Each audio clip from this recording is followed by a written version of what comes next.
Hi all, ನನ್ನ ಹೆಸರು Likhita and welcome to my new blog. ಈ ವಿಡಿಯೋದಲ್ಲಿ ಏನಿರುತ್ತೆ ಅಂತಂದರೆ ನಾನು ನ್ಯೂ ಇಯರ್ನ ಹೇಗೆ ಸೆಲೆಬ್ರೇಟ್ ಮಾಡಿದೆ ಮತ್ತು ಹೇಗೆ ವೆಲ್ಕಮ್ ಮಾಡಿದೆ ಅನ್ನೋದು. ನಾನು ನನ್ನ ಫ್ರೆಂಡ್ಸ್ ಎಲ್ಲ ಮೊದಲೇ ಪ್ಲ್ಯಾನ್ ಮಾಡಿ ಮೇಸನ್ ಮಾಲ್ಟ್ ಅನ್ನೋ ರೆಸ್ಟೋರೆಂಟ್ನ ಬುಕ್ ಮಾಡಿದ್ವಿ.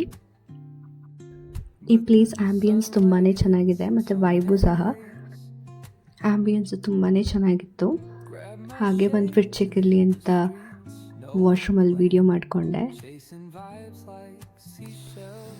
ನಾವು ಆರ್ಡರ್ ಮಾಡಿದ ಫುಡ್ಡೆಲ್ಲ ತುಂಬಾ ಚೆನ್ನಾಗಿತ್ತು. French fries, chicken ghee roast, mojitos, chicken nachos ತುಂಬ ಟೇಸ್ಟ್ 10 out of 10 ಇತ್ತು. ಮತ್ತು ಬೇಗ ಕೂಡ ಸರ್ವ್ ಮಾಡ್ತಾಯಿದ್ರು ಅವರು. ನಮ್ಮ ಡಿನ್ನರು ಬೇಗನೆ ಮುಗಿಸಿದ್ವಿ. ನಾವು ಡಿನ್ನರ್ ಮುಗಿಸೋ ಅಷ್ಟೊತ್ತಲ್ಲೇ ಡಿ ಜೆ ಆವಾಗ ತಾನೇ ಸ್ಟಾರ್ಟ್ ಆಗಿತ್ತು. ನೆಕ್ಸ್ಟ್ ನಾವು ಡಿನ್ನರ್ ಮುಗಿಸ್ಕೊಂಡು ಡ್ಯಾನ್ಸ್ ಫ್ಲೋರ್ ಹತ್ರ ಹೋದ್ವಿ. 2 hours ಎಂಜಾಯ್ ಮಾಡಿದ್ವಿ. ಸ್ಟಾರ್ಟ್ ಆಗಿತ್ತು. ನಾನು ನನ್ನ ಫ್ರೆಂಡ್ಸ್ ಎಲ್ಲ ಫುಲ್ ಸಿಕ್ಕಾಪಟ್ಟೆ ಡ್ಯಾನ್ಸ್ ಮತ್ತು ಫನ್ ಎಲ್ಲ ಮಾಡಿಕೊಂಡು ನೆಕ್ಸ್ಟ್ ಕ್ಲಿಪ್ಪಲ್ಲಿ ಆ್ಯಡ್ ಮಾಡಿರ್ತೀನಿ ಹೇಗೆ ವೆಲ್ಕಮ್ ಮಾಡಿದ್ವಿ.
ನೆಕ್ಸ್ಟ್ ಡೇ ಮನೆಗೆ ಹೋಗ್ಬೇಕಾದ್ರೆ ಕ್ರೇಜಿ ಎಕ್ಸ್ಪೀರಿಯೆನ್ಸ್ ಆಯಿತು. ನಾನು ನೆಕ್ಸ್ಟ್ ಹೇಳ್ತೀನಿ ಏನಾಯಿತು ಅಂತ.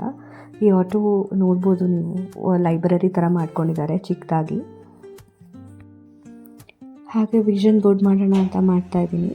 ನಾನು ಇದನ್ನು ಫಸ್ಟ್ ಟೈಮ್ ಮಾಡ್ತಾ ಇರೋದು, ಬಟ್ ನಂಗೆ ತುಂಬಾ ಇಷ್ಟ ಆಯಿತು. ನಾನು ನೆಕ್ಸ್ಟ್ ಇಯರು ಮಾಡ್ತೀನಿ. ಈ ಪ್ರೋಸೆಸ್ ಇದೆಯಲ್ಲ ತುಂಬಾ ಚೆನ್ನಾಗಿ ಅನಿಸುತ್ತೆ. ನಾನು ಇದನ್ನು ಎಲ್ರಿಗೂ ಟ್ರೈ ಮಾಡೋಕ್ಕೆ ಹೇಳ್ತೀನಿ. ಒಂಥರ ಕೂಲ್ ಆ್ಯಂಡ್ ಫನ್ ಅಂತ ಅನಿಸುತ್ತೆ. ನಾನು ಇದೆಲ್ಲ ಆರ್ಟ್ ಕ್ರಾಫ್ಟ್ಸ್ ಥರ ಅಂತ ಅನಿಸುತ್ತೆ. ಸ್ಕೂಲ್ ಟೈಮಲ್ಲೆಲ್ಲ ಮಾಡ್ತಾಯಿದ್ದೆ, ಅದನ್ನೆಲ್ಲ ಮಿಸ್ ಮಾಡಿಕೊಂಡೆ ಅನ್ನೋ ಥರನೇ ಅಂತ ಅನ್ನಿಸ್ತು ನನಗೆ. ಇದು ಮಾಡಿದಾಗ ತುಂಬಾ ಚೆನ್ನಾಗಿರುತ್ತೆ. ನನಗಂತೂ ತುಂಬಾ ಇಷ್ಟ ಆಯಿತು. ಅಟ್ಲೀಸ್ಟ್ ಆ ಇಯರಲ್ಲಿ ನಾವೇನು ಮಾಡಿಲ್ಲ ಅಂತಂದರೂ ಸ್ಟಾರ್ಟಿಂಗಲ್ಲಿ ನಾವೇನು ಮಾಡಬೇಕು ಅಂತ ಅಂದ್ಕೊಂಡಿರ್ತೀವಲ್ಲ, ಆ ಪ್ರೋಸೆಸ್ಗಾದ್ರು ಆ ಎಫರ್ಟ್ಗಾದರೂ ಇದು ಎಲ್ಲರೂ ಮಾಡಬೇಕು ಅಂತ ನಾನು ಹೇಳ್ತೀನಿ. Story time. ಆ ಆಟೋ ಹಾಕಿದ್ದೆ ಅಲ್ಲ ಹಿಂದೆ ಕ್ಲಿಪ್ತು. ಆಟೋ ಡ್ರೈವರ್ ಲೈಬ್ರರಿ ಥರ ಸೆಟಪ್ ಮಾಡ್ಕೊಂಡಿದ್ದಾರೆ ಆಟೋದಲ್ಲಿ. ಅವ್ರು ಯಾವಾಗ ಫ್ರೀ ಆಗಿರ್ತಾರೋ ಆವಾಗ ಓದ್ತಾರೆ. ಹಾಗೆ ಪ್ಯಾಸೆಂಜರ್ಸು ಸಹ ಓದಲಿ ಅಂತ ಸೆಟಪ್ ಮಾಡಿ ಇಟ್ಕೊಂಡಿದ್ದಾರೆ. ಮತ್ತು ಆ ಲೈಫಲ್ಲಿ ಏನೇನು ಮೋಟಿವೇಶ್ನಲ್ ಕೋಟ್ಸ್ ಇದೆ ಅದನ್ನು ಪಾಯಿಂಟ್ಸ್ ಮಾಡಿ ಅವರು ಬರ್ದು ಹಾಕ್ಕೊಂಡಿದ್ರು ಆಟೋಗೆ. ಮತ್ತು ಈವನ್ ಪ್ಯಾಸೆಂಜರ್ಸ್ಗೂ ಸಹ ಒಂದು ಮೆಸೇಜ್ ಇರಲಿ ಅಂತ ಹೇಳಿ ಬಾಕ್ಸಲ್ಲಿ ಅಂದರೆ ಚೀಟಿ ಥರ ಬರೆದು ಹಾಕಿ ನಮಗೂ ಒಂದು ಪಿಕ್ ಮಾಡೋಕ್ಕೆ ಹೇಳಿದ್ರು. ಅದರಲ್ಲಿ ನನಗೆ ಬಂದಿದ್ದು my life is my message ಅಂತ. ಅದು ನನಗೆ ತುಂಬಾ ಇಷ್ಟ ಆಯಿತು. ನನಗೆ ರಿಲೇಟಬಲ್ ಅಂತ ಅನ್ನಿಸ್ತು. ಹಾಗೆ ನ್ಯೂ ಇಯರ್ ದಿನವೇ ಒಳ್ಳೆ ಎಕ್ಸ್ಪೀರಿಯೆನ್ಸ್ ಆಯಿತು ಅಂತ ನನಗೆ ತುಂಬಾ ಖುಷಿ ಆಯಿತು.